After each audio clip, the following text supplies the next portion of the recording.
JDCap 26 here, just tips and here's and hobbies. And we've got The Creature That Walks Among Us by Monsters in Motions. And what we did here was we made a base out of clay. And you don't have to get, really good clay. It's just air dry clay. And I try to make it like flooring. So I used a straw to go across and make flooring. And then I put him into the base. And I'm going to take him out of the base just for the impressions. Then I'm going to glue him back on the base after I paint the base. That's got to dry first. So I just want to show you what it looks like all done.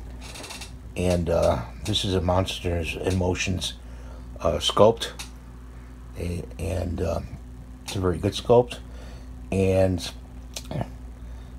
check out their website. They really have some really nice kits and other things like masks and things like that.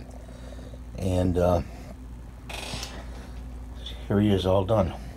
And that's what he's going to look like on my display shelf in the other room. So thanks for watching. Have a great day. And please rate, subscribe, and give me the thumbs up. And watch the movie maybe. You probably enjoy the movie too.